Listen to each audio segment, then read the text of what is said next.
A straw hat? It looks like the roof of a house, but I don't see any walls. Hello, friends! Do you know about this straw roof? Hi, you're not familiar with the pit house? Pit house? Are you telling me people are living in this house nowadays? Well, not exactly nowadays. However, around 5000 BC, the Hangang River has experienced good environmental conditions which allowed people to enjoy an abundance of food resources. As a result, a small community of people has decided to settle up here by building their humble dwellings, called pit house, farming, raising animals, and making their pottery vessels. The pit house is a representative artifact from Seoul Amsa-dong Prehistoric site, which provides insightful information about the lifestyle of people during the Neolithic period in Korea. After a big flood in 1925, the remains of the prehistoric age surfaced. In consequence, by 1971, the experts and archaeologists from the National Museum of Korea have undertaken the initiative and have done intensive research in the area. By 1975, they have excavated several pit house remains, comb pattern potteries, fish nets, grinding stones, and other objects from the Neolithic period and even picture period. Neolithic period? Technically, we can divide the timeline into prehistory with no written records and history with written records. Then prehistory is divided into 3 ages according to the material of the tools. Stone Age, Tools made of stones. Bronze Age, Tools made of bronze, and Iron Age. Tools made of iron. Exactly. The Stone Age is divided into Paleolithic Age, Old Stone Age, and the Neolithic Age, New Stone Age. The tools and remains of Amsa-dong belong to the Neolithic period. I do not understand why we need to divide Stone Age since they make their tools out of stone. There are essential differences regarding the lifestyle of people, technology of making stone tools, types of storage vessels, household activities, and others. For real? Yes, just imagine the Paleolithic period. A small family would travel from place to place in search for food. They will cross the valleys to gather many berries and fruit. They will expose themselves to the danger of wild animal while hunting for meat. And they will stick their sparrows in the water in hope for some fresh fish. This nomadic lifestyle has imposed people to find their shelters in small caves.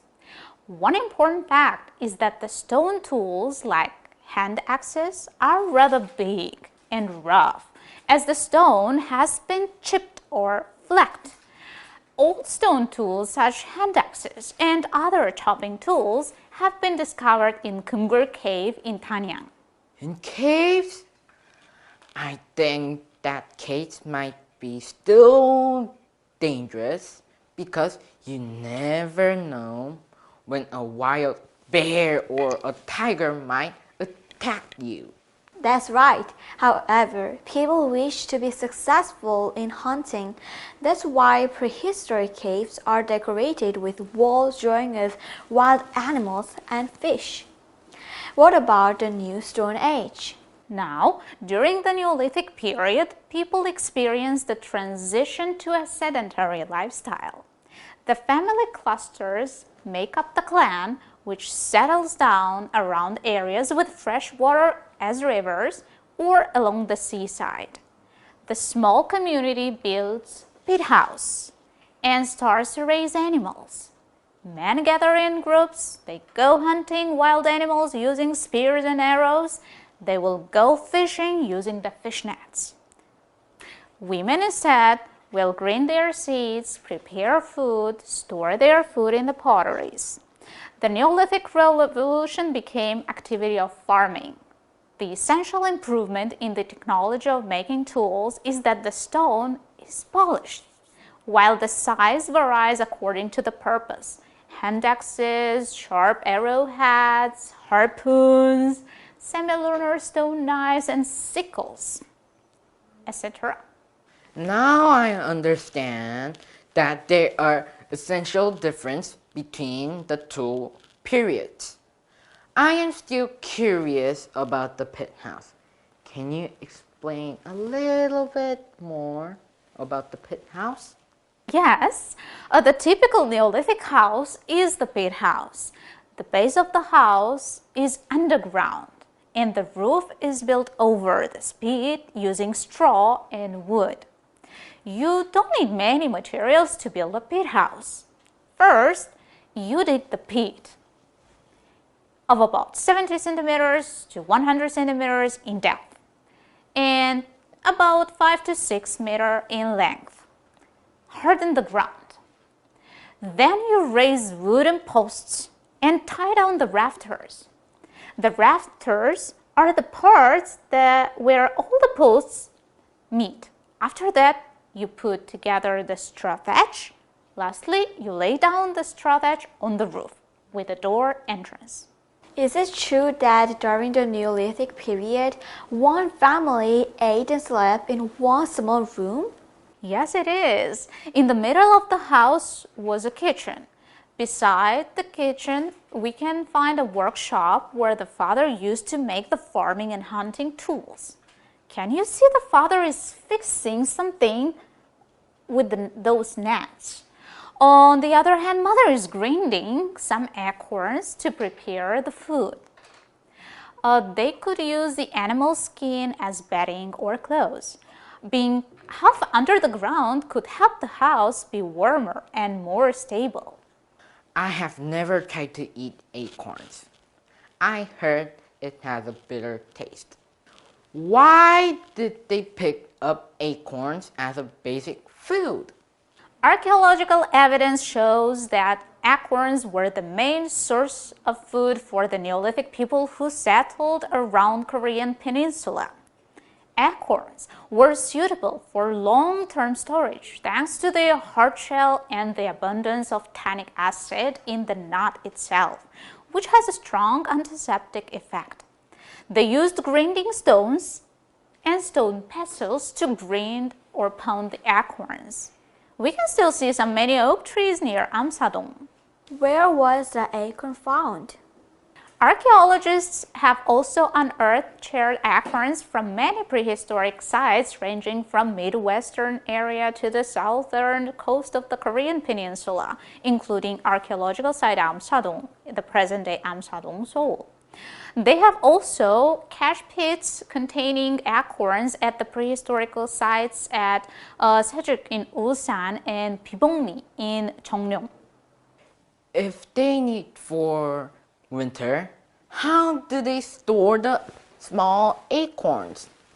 Good question. They need a storage device. Now it is time to share some information about the pottery culture. The spread of the pottery culture in Northeast Asia is known to have begun between 6000 and 5000 BC. The early settlers around the Yellow River created painted pottery, whereas those in neighboring areas such as East Siberia, Northeast China, the Korean peninsula, and the Japanese archipelago produced pottery decorated with an incised liner pattern or raised slip decoration. The Neolithic pottery vessels of the area are largely divided into three types according to the shape and decoration. That is, the cone pattern pottery of East Siberia, the Chomon pottery of the Japanese archipelago, and the flat bottom pottery of the Far East. This indicates that each geographical area shares a specific culture of making pottery. Exactly. It is generally accepted that the Neolithic pottery of Korean peninsula went through 5 distinct stages of development. The cone pattern pottery of the early stages about 5,000, 3,500 BC, is highly valued since it clearly distinguishes those three body parts: top, body, and the bottom. Checking the pottery of the later stages, one can realize that the perfect shape of the early pottery is lost gradually, since the lines and the parts become significantly simplified. The pottery discovered at Amsa-dong has the most delicate and well-developed patterns, which attributed a high artistic value to the Korean Neolithic pottery. These are potteries from Amsa-dong site. What can you tell me about them? The shape looks similar, especially the bottom side, like an egg. Why such a pointed bottom? The comb pattern pottery was mostly made of clay and burned to achieve the desired quality. Most of the pottery found in the Korean peninsula have a U-shaped bottom. The reason is that the Neolithic people here mostly lived near the bodies of water where the ground was soft. In order to ensure the stability of the pottery, they either put it in holes or used its V-shaped bottom to push it into the soft ground. Flat bottom potteries were usually made in places where the soil was too hard. This is why we have so many holes in the pit house. What about the parallel line patterns on the pottery? It is called comb pattern. You know what a comb is. There are different theories about why comb pattern appeared on pottery. Some say that the pattern prevented the pottery from cracking easily while being burned. There is a theory that the different patterns indicate the owners of the pottery.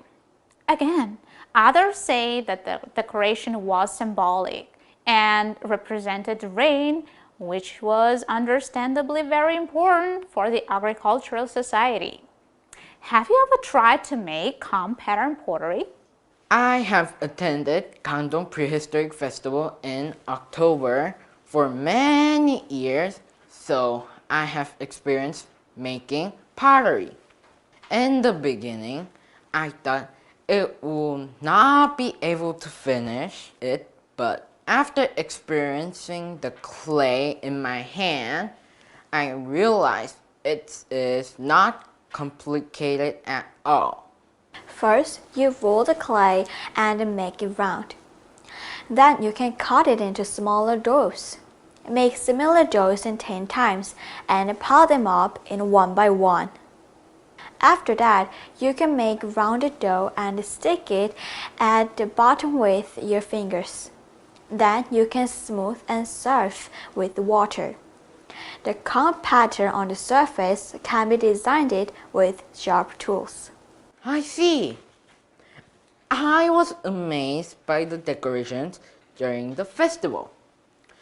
I will definitely remember the unique comb pattern potteries from Amsa-dong. Besides pottery and grinding stone, what do you know about other tools that have been discovered here? Archaeologists have also discovered at the Neolithic site in Amsa-dong a variety of stone tools that were used by prehistoric settlers for various daily activities. These discoveries show that they used hunting tools such as arrows, harpoons, and spears.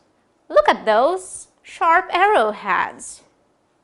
Besides, people used farming tools such as digging tools to break the soil, similar stone knives, and stone sickles to harvest the crops. Let's not forget about the fishing activity. People have started to attach stones on the net called like stone sinkers, and to increase in this way the probability of catching a good fish. So smart! Obviously, thanks to new tools, they are able to do several activities and harvest a lot of food. Yes, this is not all. Small communities of people learn how to trade the food and necessary tools. Some discoveries indicate traces of cultural exchange. First, it is the obsidian objects excavated at the Neolithic site in Amsa-dong in 2017. Obsidian, also called volcanic glass, is dark and fragile material, but when worked, it is sharper than steel. Due to such characteristic, it was a popular material to make high-quality tools and weapons.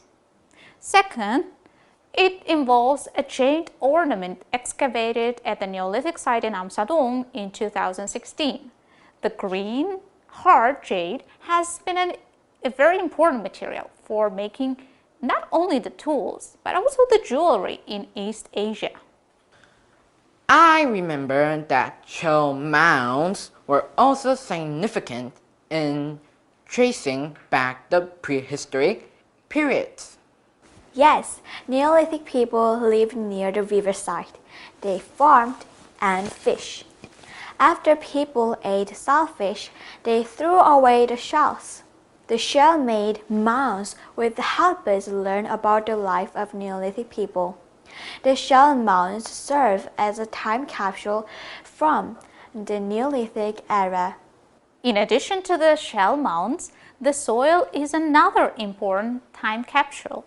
From its establishment in the Neolithic era through the modern period, the archaeological site Amsa-dong has revealed multiple cultural layers through the repeated process of sedimentation and erosion caused by inundation of the Hangang River.